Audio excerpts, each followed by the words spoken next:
Sail on, silver bird, sail on by. Your time has come to learn Ojibwe moen. See how you pronounce all the Ojibwe words we'll teach today. Okay. I don't know. There might be something there. we might get something together. Hey, BOOZHOO, and welcome back to BOOZHOO NANABOOZHOO, the podcast about Ojibwe language and culture. I am NANABOOZHOO, over in the wings, waiting in the wings, the lovely and the talented, get out of here, Natasha. Ikadon BOOZHOO, Ini Mushain. Say hello, sweetheart. Hello, sweetheart. Oh, you're just adorable. I don't know what I'm gonna do with you. Let's see who's here today. Oh, wow, Jessica Gonzalez is here. Mino Giga Jabe. Jessica's here, sweetie. BOOZHOO, Jessica. Natasha says BOOZHOO. And boy, we were busy yesterday, huh? Yeah, we were. Couldn't stop playing around with the new technology. You know, I was never really like a computer guy in high school. Well, that's because they weren't invented yet. Well, yeah. I'm kind of old. But, you know, the really great thing about these, technologies, the computer and all this stuff. I mean, look at this place. Look what we can create. Just a couple of knuckleheads with no money.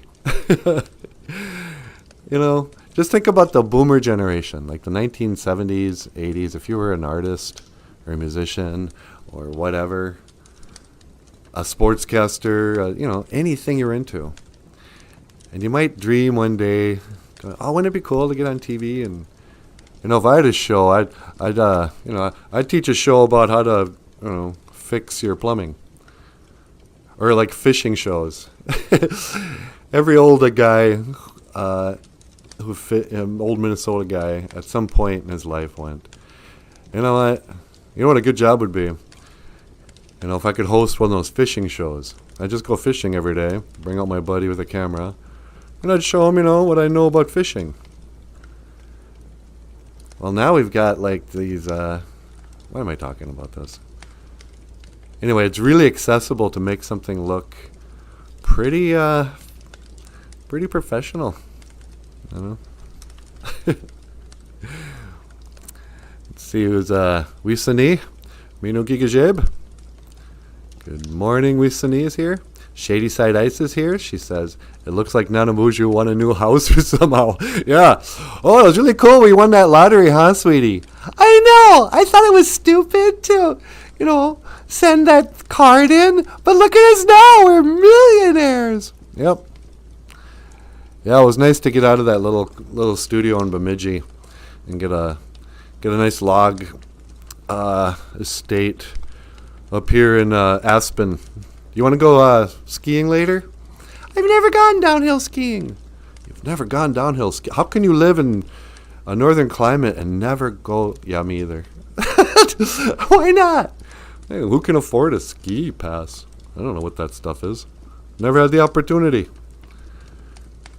Sometimes economics get in the way of your experiences. You ever notice that? People ask me, hey, how come you don't have a tattoo? Well, number one, I don't know if I could choose one permanent mark that I want for the rest of my life. But also, I just don't have $120 to waste like that. I can waste $120 some other way. Rather than getting, Easy Rider tattooed on my arm. So I never went downhill skiing because I was always kind of a rich man's game. I never went golfing. because, you know, didn't want to spend money on that either. You can't let me do something for free, like play sports. You know, when I was a kid, it was always free somehow. You needed one basketball and one hoop. You didn't even need like a good court. You could just play on the dirt. You know, play in someone's driveway. Break your friend's glasses going up for a rebound. You know, that was free. And then they go, oh yeah, hey, would you like to do this thing? It's called hockey. Oh yeah, what's that going to cost? Hundreds of dollars. Like, what? I don't even know how to play hockey yet. Well, never mind then. Here you go. Why don't you throw a frisbee around? Maybe that's something you can afford. Brandy Marie, me no giga jabe. Me no giga jabe, Brandy Marie. Do you like our new house? It's warmer in here. Well, with the fireplace and everything. You know. That other house, it had a leaky roof and a squishy floor. It was falling apart both from the ceiling and the floor. And it had stray cats just living in the crawl space. I mean, gross. I'm much more comfortable here in my log mansion. Brandy Marie, BOOZHOO Brandy, says, love it. It's beautiful. Yeah, thanks. Well, we've earned it, you know. That GoFundMe campaign really paid off in the long run, huh? Yeah, I guess so. I'd like to thank the contributors to our GoFundMe campaign. Link is in the description below. We had a dream. We wanted one simple thing. To live in luxury. You know, everyone say, oh yeah, you're so Native American. Come to the reservation. Live in this, you know, cardboard shanty with the, you know, tar paper roof. Oh, come live in this old beat up trailer with the, that blue tarp over the top and a bunch of tires up there. Don't forget to put your garbage right up on top of your trailer because the dogs just run free here. And the skunks and the bears. So, here you go. You can live here in this rusty old trailer with the only electricity being one extension cord leading to somebody else's house. Or, take out a GoFundMe campaign. You know, make 1 2-minute video saying, hey man, you got any money? You got some Junia? And you can finance a beautiful home. You know, pay for the electricity, the Wi-Fi. You know, the washer and dryer came with that too. That was nice. No more laundromats for us. Nope. No, thank you. I prefer to live like a rich man. Okay, hey, la la la. If I were a rich man. You know, I never really had dreams to become rich. I always wanted to make just enough money so you didn't have to work. Didn't have to have a job. I just wanted to be free. You know? And, you know, just being this rich just feels more free. Money can't buy happiness, but you can pull your yacht right up next to it. You know who said that? David Lee Roth. That's right.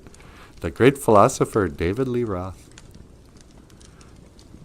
Rockin' steady in her daddy's car. She's got the stereo with them big guitars. That's a pretty terrible song, actually. David Lee Roth when he went on his own. Yeah. You know, I loved Van Halen back in the day.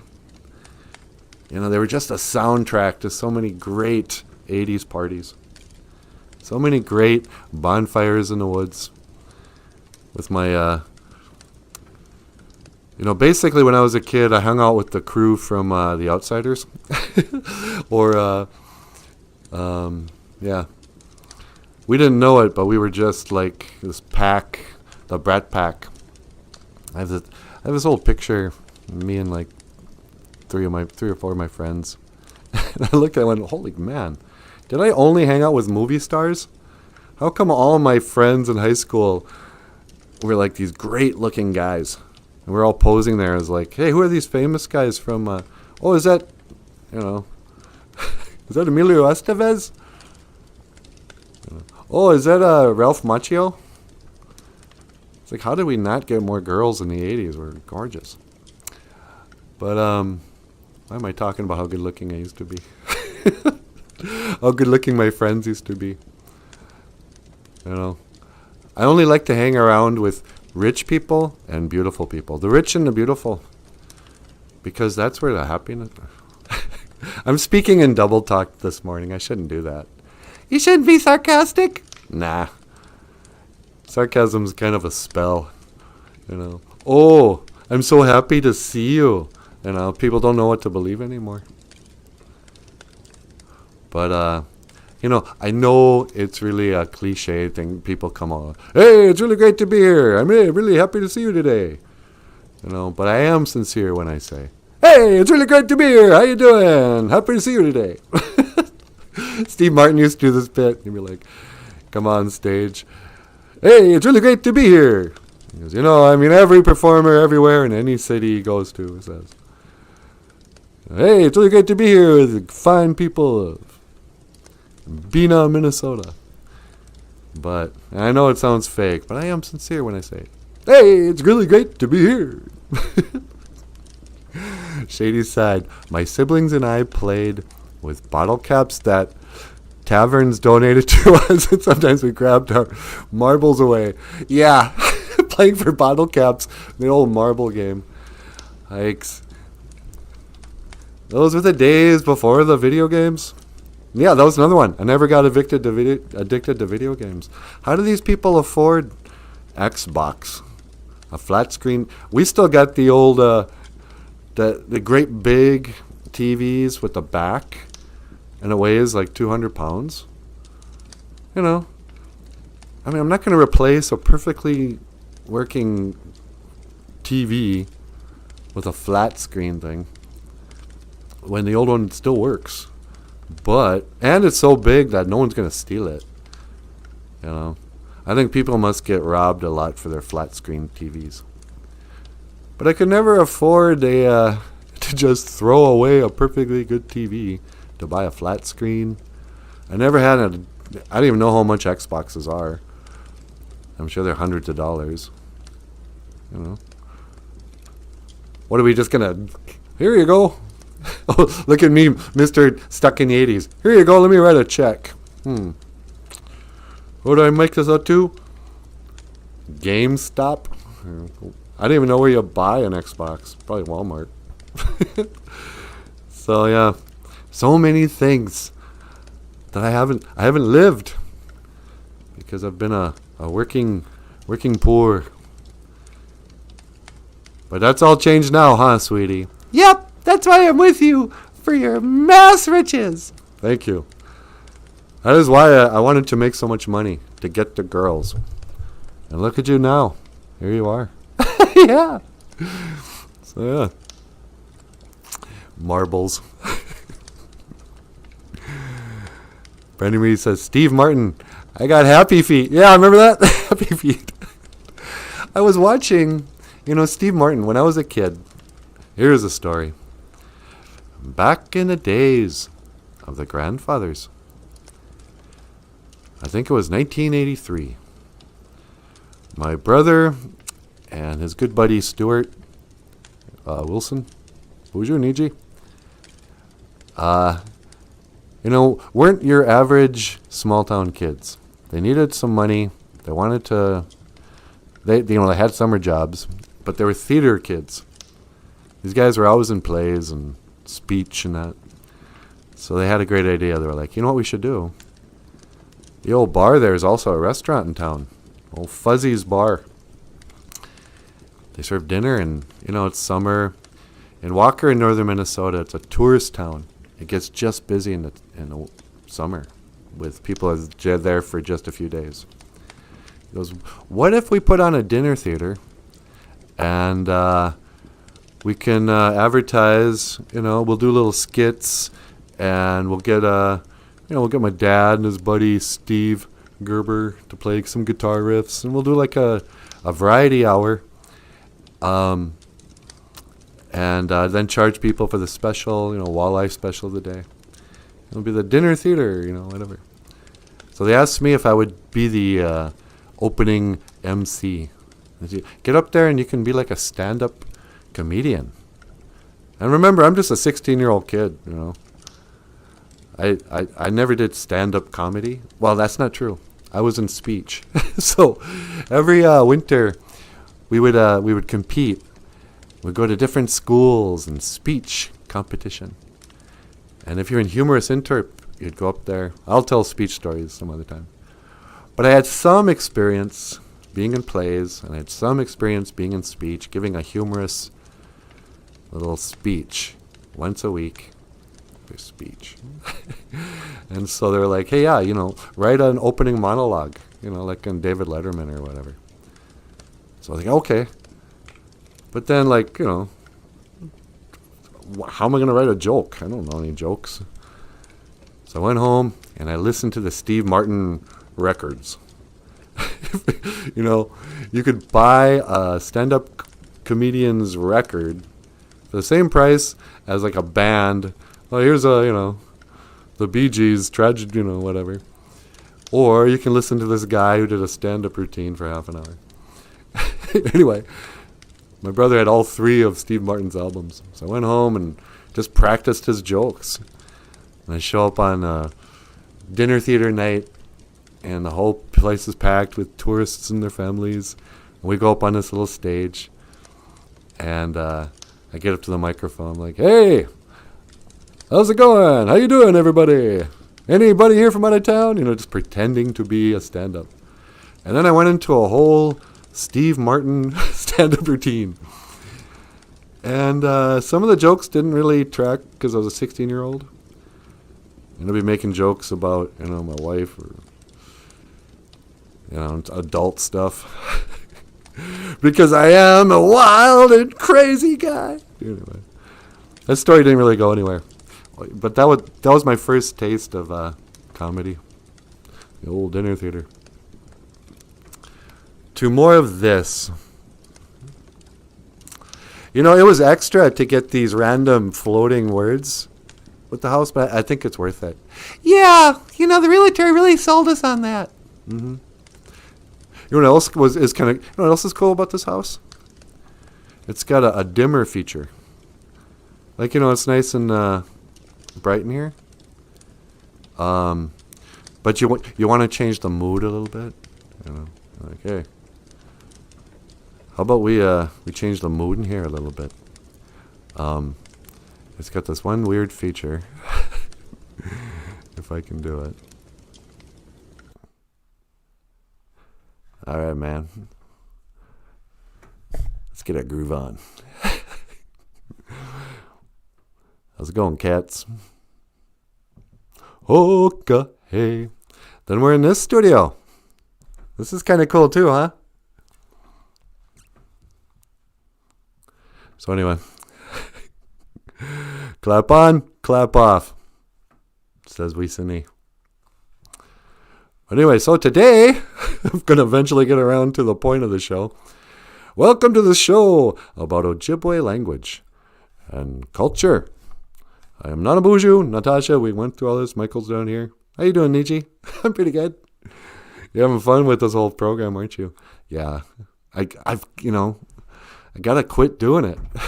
Well, it's just that we have so much, we've got all these tasks we haven't gotten around to because you're playing around on this thing day and night. But yeah, it looks really cool. Anyway, Michael Lyons is down here. And today, our Ojibwe word of the day is, I think it's Misajitamu. But what do I do with the text? The Ojibwe word of the day, Misajitamu, gray squirrel. Misajitamu. You know, lots of times people are like, oh, ajitamu, it means squirrel. Because there's that famous book that Michael wrote called BOOZHOO Ajitamu. If you'd like to buy a book with a bunch of cartoons, it teaches Ojibwe language, or not much, but it teaches, I mean, no offense. Michael Lyons is a cartoonist. Some of these cartoons you see back here, all of them, are cartoons that Michael did. But he's got a book called Ojibberish. And gibberish, no. Yeah, he's got a book called Gibberish, but he's got a book called BOOZHOO NANABOOZHOO, and that means, hello, red squirrel. Lots of times people just say OJIBWE for squirrel, but OJIBWE is a gray squirrel. Because OJIBWE is like an old red squirrel. You know, when they're born, they're all like gingers, but then they get old and they turn, no. But you know how like Sabe and Miss Sabe? Miss is, you know, gray squirrels are a lot bigger than red squirrels. So it's not Miss OJIBWE. It's OJIBWE because it's bigger. And to illustrate this point, we have one of Michael's gibberish cartoons. Where am I looking? Here's a gibberish by Michael Lyons. And we've got a little wagosh. Oh, no, we don't. Yeah, we do. We got a little fox saying, Mino dibikad wagosh. Oh, the squirrel saying that. Mino dibikad wagosh. Good evening, fox. Wagosh, fox. And then wagosh says, BOOZHOO NANABOOZHOO. BOOZHOO NANABOOZHOO. Why don't I get in the light? BOOZHOO NANABOOZHOO. Hello, gray squirrel. Yikes. I don't even know how to teach. It's hard to see that because it's a night. Can we make that bigger? Nah, I'm pressing my luck. Gibberish cartoon. As I walk along, I wonder what went wrong with our studio. The studio that was so strong. So, yeah, the show is, when it got its start with Michael's comic strips. He was gonna teach Ojibwe language with the use of cartoons. He's gonna use whatever. What made you want to teach Ojibwe that way? Should I be honest? No, tell me a lie. The reality is, I wasn't really interested in teaching Ojibwe. I was interested in drawing cartoons, and I couldn't get anyone to publish anything of mine until I started teaching Ojibwe. And it was one of those things where I was, I was cartoonist first and then Ojibwe language instructor second. Oh, wow. Well, there you go. That's cool. The Ojibwe word of the day. I got, for all the graphics and everything, I have very little prepared today. I was just hoping something would kind of occur to me mid. You just get a riff. Once I was a fool. What do you think, sweetie? About what? Oh, about anything.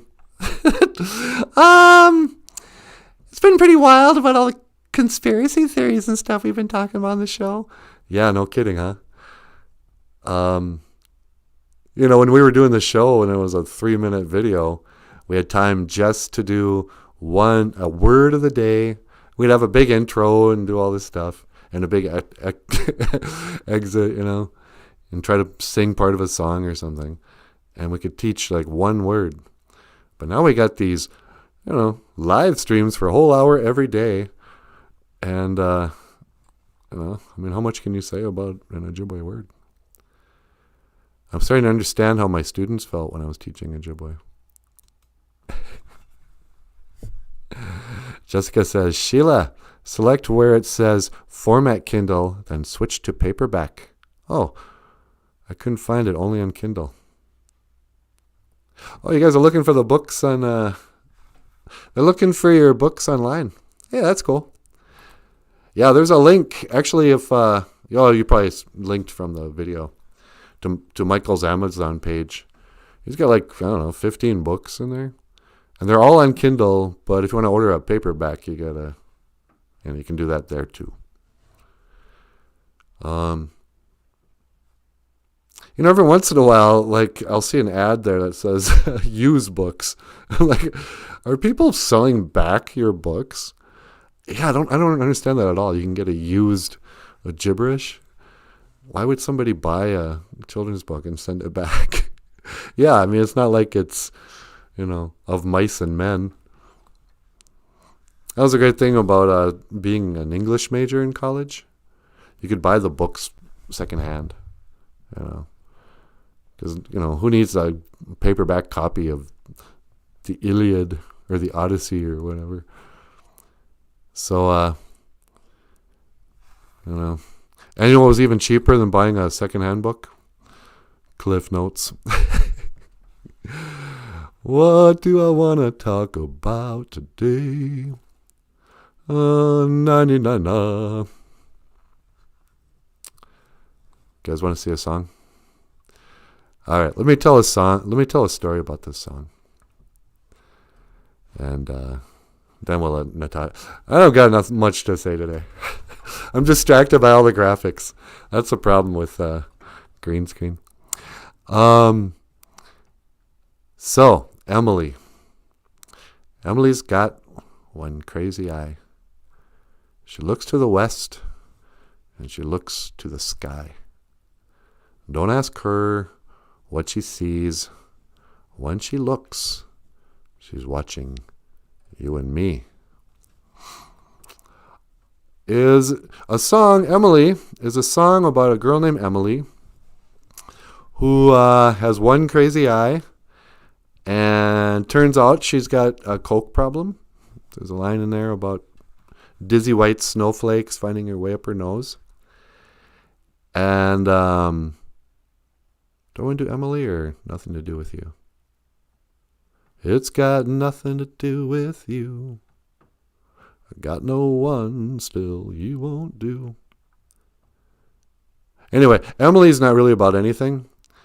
When we wrote Emily, I was just trying to rhyme with just cool sounding lyrics, and then let's do Emily. This song is called Emily, and it was recorded with a band called Ishi.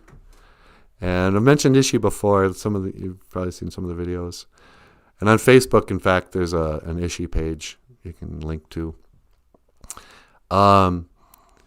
Ishi was Michael's band, and any songs you hear of Michael's with his drums on it was recorded with Ishi. So this song is called Emily, and it was the song that the band would always open their set with. The key to us getting out of here. Not so much a key. Oh yeah. A divining rod. And those are the slee stacks. Remember that? They're leaving. Like myself, you have fallen through a dimensional doorway. In my case, however, only time was affected, not location.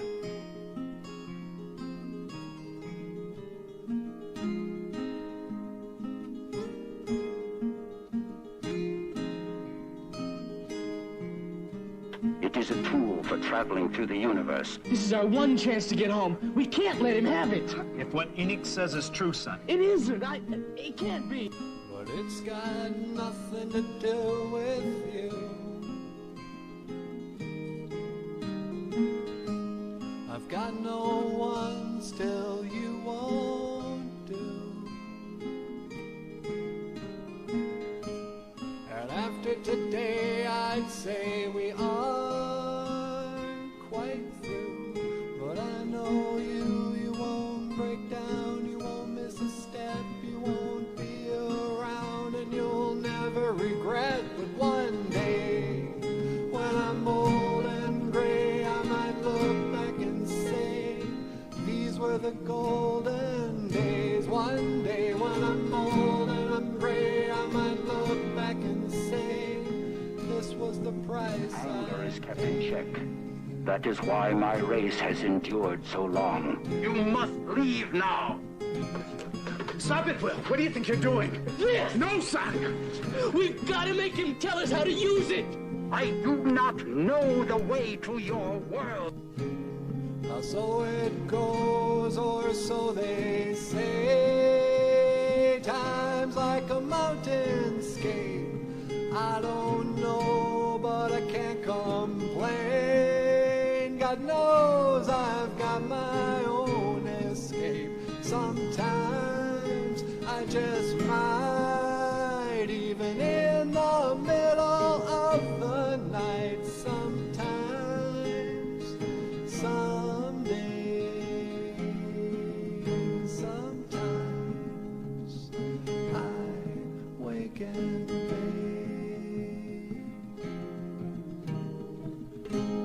But it's got nothing to do with you. In the mist are the things that terrify each of them the most. What is it, Will? Can't you see it? It's horrible. After today, I'd say we are quite through. But I know you won't break down, you won't miss a step, you won't be around, and you'll never regret. But one day, when I'm old and gray, I might look back and say, Isn't this just as were the bad? golden Not days. understand. One day when I'm old and I'm gray, I might look back and say, this was the price I It is not the absence of hate that will save your people, but it is the presence of compassion. I perhaps have lost sight of this. If the generations to follow commit the same errors, then we shall all perish.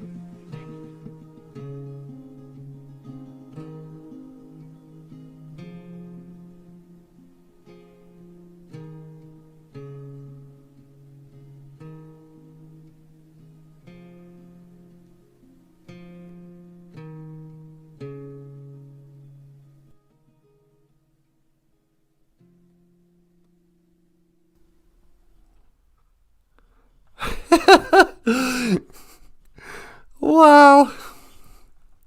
So that wasn't really Emily. That was actually nothing to do with you. But I'm glad we played that one. Land of the Lost. Remember Land of the Lost? You see those clips and you remember just how intense that show used to be. You know, with Will and Holly on a great expedition. La la la la la la.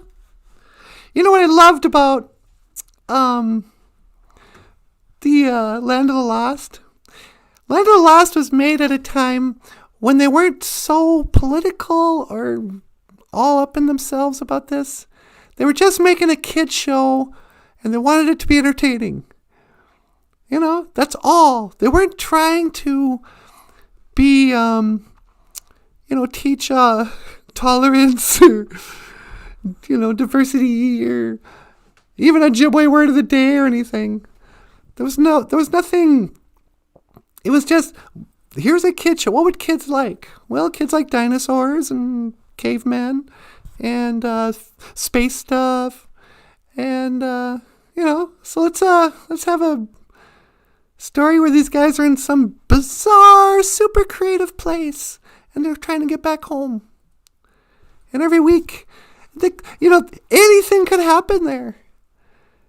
There was one episode where some sort of being from another dimension, he was comprised just of light, little specks of light. And the only way you could combat this guy was to express emotion. And he'd be like, oh, I can't take emotion. So the adventure for that week, Will and Holly find themselves down in some sort of tunnel system, or I forget. It's night and whatever, and there's this guy who's just, no face, not just a body of lights. And the big climactic scene is the uncle or the dad, I guess, saying, okay, Will, remember that time when your dog, we had to take your dog to the vet and to put him to sleep? It's like, yeah, it was really sad. Yeah, remember how you felt about the neighbor who ran him over or something? So, yeah, well, think about that and direct it at that guy. And the guy was like, no, I can't take emotions. I mean, I know it sounds bizarre and stupid. But, well, just like that scene, it was like so super over the top dramatic. You know, it is the presence of compassion. Da-da-da. You know, some sort of resolutions made, some sort of whatever. You're like, that's pretty good. They made that for, 8-year-olds. Now everything's got to be, oh, come to... I don't even know what kids are watching, but it's stupid. And if they remade it, it would be terrible. It would be like the Diverse Family. It's the Modern Family of Land of the Lost. Sometimes families are blended. It's my 2 moms and my black half-brother. I don't know. So anyway, who's here? Sheila's here. BOOZHOO, Sheila. Richard is here. BOOZHOO Richard. And Richard says, Sid and Marty Krofft rocked. Yeah, those guys really did. I was really into the Land of the Lost. And I also remember a show called Puffin' Stuff. It was people and puppets. It was live action children's shows. And a lot of just... We have another video that has the kids from that kid from what was that place? Hatland came on really early. It was like the first of the Saturday morning shows. I remember getting up just as a little girl before everyone else would wake up, because then you could get to the sweet cereal before your brother and your sister ate it all. And you get a little bowl of sweet cereal, and you'd sit down in front of the TV. It's like 4:30, And in the old days, TV was asleep. You can't watch TV in the middle of the night. Nothing's on. So you sit and you wait, watching some glow of just static. And then a little test pattern came on. Beep! And for some reason... picture of an Indian's profile. You ever wonder about that? It was so strange. And it would be the test pattern. You go 3, 2, no number 1. And then you'd see planes flying on front of the American flag.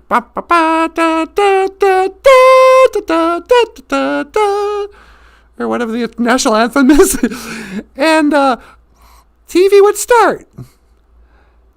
Then they would have like a little kids show on, because they know nobody's watching TV right now. It's 4:30 in the morning, except for some little kid eating their, Captain Crunch. Actually, we would get like sweet cereal like once, twice a year, and it would last about, 15 minutes, because you have 3 kids all diving into it, fighting over here's a good idea. Let's add even more chaos to your family's lives. We've created a product that will make your kids super wild, hopped up on sugar, and then crash.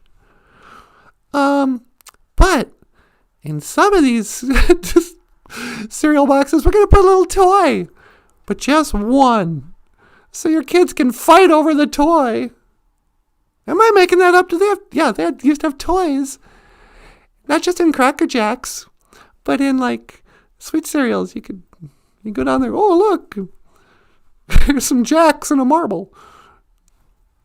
And a bouncy ball. Or a little plastic figurine of Diggum. And you'd be like, oh, I sure... And you couldn't just reach your hand into the cereal. That was bad. They told you, don't do that. You gotta wait. If it pours out and it's in your bowl, then that's yours. Yeah, right. Well, how about I pour them each out into all the 5 bowls I'm going to eat this morning to get to that little toy. I once actually got a copper ring in a box of Cracker Jacks that I wore around all summer. It was like a ring you could bend around your finger, had a little flower on it. It was silver. I think it was copper. Maybe it was tin.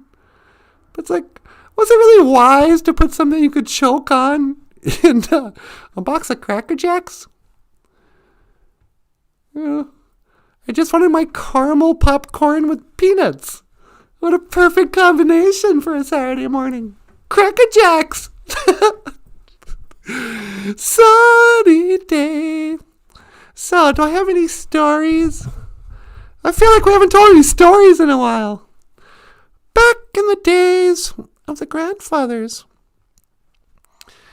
there was a man who took his son Will and his daughter Holly on a great expedition. And they got one of those rafts, those yellow rafts you inflate. And this is back, before the automatic pumps and that. So he had to blow it up by hand. So he blew and he finally had this raft just right. It took him an hour. He's like, oh, well, the raft's ready, kids. Get your stuff. Holly, did you bring a change of clothes? She's like, why do I need a change of clothes? I just have my little red and white, shirt here and my yellow. Oh, and Holly was a little girl. So there's Will, who was a teenage boy. And I'm not sure, but he might have been adopted from the Brady Bunch. That might have been the kid who was in the Brady Bunch. And his little sister, who didn't look anything like him or the dad, a little blonde girl with braids, little blonde, Shinabe. She must have been Cherokee. She had little blonde braids. Actually, the first season, I think she had pigtails, and then they grew out into braids. No, they were always braids. And so Will, Holly, and their dad, who will go nameless because I can't remember what his name was, set out to explore the river. Well, what happens? They're canoeing down there, and they find a huge waterfall for some reason nobody knew about. And this thing was huge. It's like something out of Africa. It was like Queen Victoria Falls or something, but just narrow. And they're canoeing away, and they go, ah! And Holly, she cries out, Daddy, do something! And they fall over the waterfall, and they go into a mist or something, and it doesn't kill them. They just wake up floating down the stream, and Will is almost passed out. He's like, oh, gee, what's going on? He's all dazed. And what does he see? Big old Tyrannosaurus Rex! Ah! And so they run to the caves, and they have to hop up on this little stone, and they go in this cave, and the Tyrannosaurus Rex goes after him and can't get in there. And so he turns to the camera and goes, ah!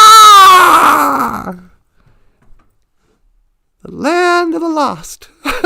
And that's how they started the show. You'd be all ready to go by then. Like, wow, let's go. And then, there'd be a commercial. And then they'd come back, and Will and Holly are up to some shenanigans. Their dad just lets them run around, even though it's dinosaurs and cavemen. And one day, they're walking around, and they bump into something big and red, and it smells like strawberries. They're like, where are the strawberries? I can smell them, but I can't find them. And then Holly, she looks up, she's like, Hoa! And there's a strawberry the size of her. She's like, good grief, what kind of crazy world are we living in where strawberries are my size? But then who comes out of the bush? Little Chaka, a little Sape, little Bigfoot, or caveman, or whatever he is. And Will and Holly, he's a little boy with hair all over his body. He might have been like a half Wookiee. I think he was a half Wookiee, half human. Like Chewbacca, and Princess Leia had a baby. And so she says, oh, what's your name? Are Princess Leia and Chewbacca your parents? And he goes, Chaka. She goes, oh, your name is Chaka. Well, listen, I got a bunch of dangerous stuff I don't feel like doing. Chuck-a-doo! Chuck-a-doo! You want to do it? Yeah, chuck-a-doo! And she'd send them off onto little tasks that she didn't feel like doing. Because Chukka was a simpleton. Chukka had a chromosome problem. And it made him very sweet, but very simple. And easy to manipulate. Well, Holly was a very mean girl. And she would often send Chukka out to do dangerous things. One day, she was like, hey, Chukka, I hear there's some, I don't know. I really need one of those Sleestacks crossbows. We gotta do some hunting, but I'm afraid to go over there because of all the dinosaurs. Would you go into the Sleestack tunnel for me and grab me one of their crossbows so we can go hunting? And Chukka says, Chuck-a-doo, chuck-a-doo. And sure enough, Chukka runs off. He's gone for not even a minute. When that old T-Rex, in one bite, just eats up Chukka. And this is the story of Chukka and Holly in the land of the lost. How is that as a story? Is that in the Ojibwe story? Yeah, I guess so. And Ojibwe told it, so it must be an Ojibwe story. Yeah, okay. Well, everybody, I think that's all the time we have for today. Today is Ojibwe word of the day, Chukka. And, you know what? I'm going to go back to the living room. Yeah, that's a little better. So yeah, it's Wednesday, you guys. Up a Tuesday. Halfway. You made it halfway through the week. Thank you so much for coming to our humble house. It's not much, but it's home. Be waiting. It's home. Alright, well, miigwech ganawabieg. Thank you for watching. BOOZHOO NANABOOZHOO Neeman Waindum Omanoon Goom. I'm happy here today. Is what I'm always singing. I never tell you guys that. But yeah, thanks for watching. I will see you again.